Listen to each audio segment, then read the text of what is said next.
All right, Dwayne, running back archetypes. We're talking early down grinders with double-digit touchdown upside. So I'm talking rich man, Ravens, running back Derrick Henry going off the board, RB8, pick 19 at ESPN. Middle class man, Lions, technical, RB2, David Montgomery, RB21, pick 73 over on ESPN. And the poor men, plural, see what we're doing here, everyone. Cowboys running back Ezekiel Elliott going pick 111, and Gus Edwards for the Chargers going pick 136, running back 33 and 39 respectively. So again, Dwayne, Derrick Henry, don't think we exactly need to explain to everyone why moving from the Titans to the Ravens is going to be good for his potential scoring upside. But yeah, man, we mentioned Gus Edwards, 16 rushing touchdowns for Gus over the past 2 seasons. 0 came from more than 7 yards out.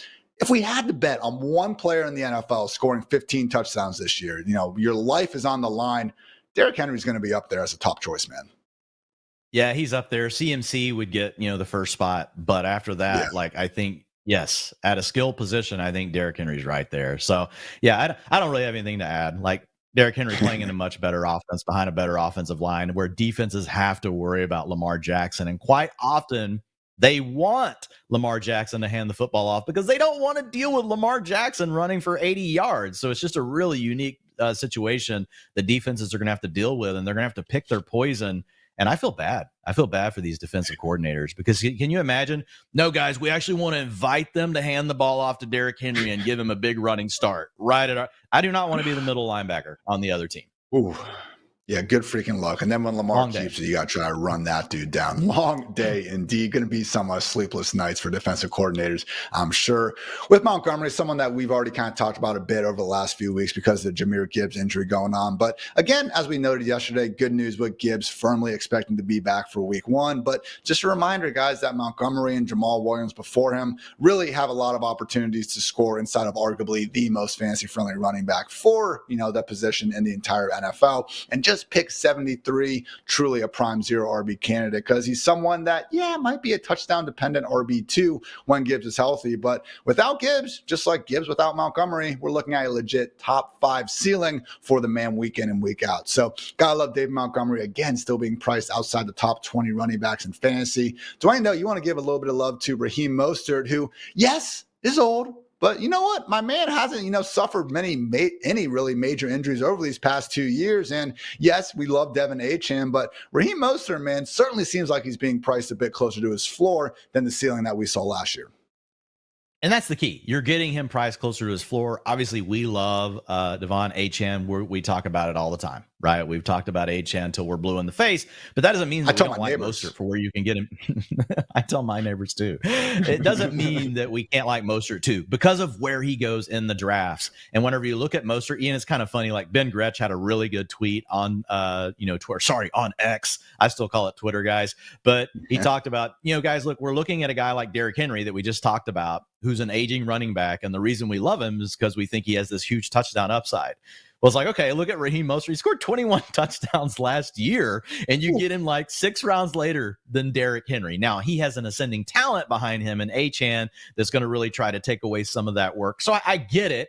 But it is one of those situations where, Ian, you look at it and you're like, should they really be that far apart? Because we really do love the Dolphins' ground game, even if it is one that is split up, because we really trust Mike McDaniel and we trust the absolute bind that he puts defenses in. When you go look at these runways, and that's what they are runways that these players are running behind, whether it's Mostert, Achane, we see some Jalen Wright this season. They all get that same kind of look, and then they're all fast. So it's like you just give them a little and they take a lot. So yeah, Raheem Mostert, one of my favorite picks later in drafts, especially if I started off heavy at the wide receiver position.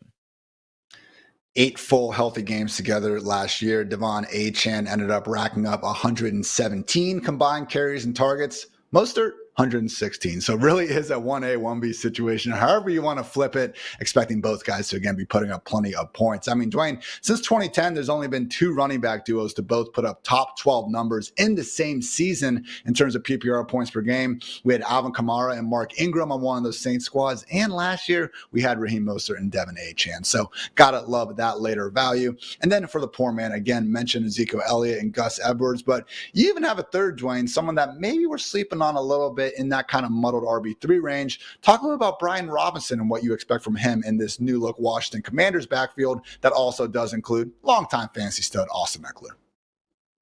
Yeah, and so having Eckler there, and based on what we've seen on the preseason utilization, what we've heard from the coaching staff, I feel pretty confident Eckler is going to have the passing down role. I think Brian Robinson Jr., he'll get a little bit of work there because, on early downs, you still throw the ball too. You don't always have to run the ball on early downs.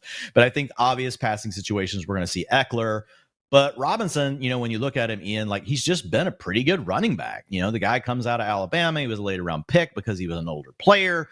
So he's almost more of a tweener between middleman and poor man where he goes in ADP because he goes ahead of Zeke. He goes ahead of Gus Edwards. He goes ahead of these other players that we're talking about. But if I had to pick someone on the Commanders, and I'm not saying it's a lock, to score 10 rushing touchdowns, I would say that it's Brian Robinson Jr.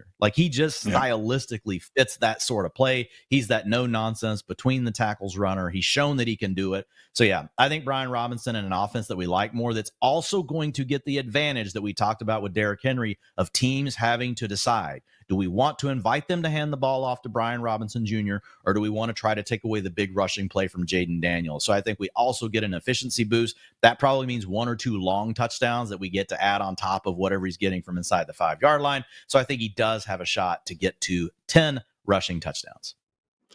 I know last night in our draft, we were debating a bit between taking one of the Bengals running backs and Brian Robinson. Look, feel free to have your preferred option and everything, but those are the exact sort of, RB3 guys with potentially higher ceilings than they're being given credit for, who you should be turning to when you are going one of these, zero hero RB builds that Dwain and I were end up, doing. So make sure you guys check out that stream. Again,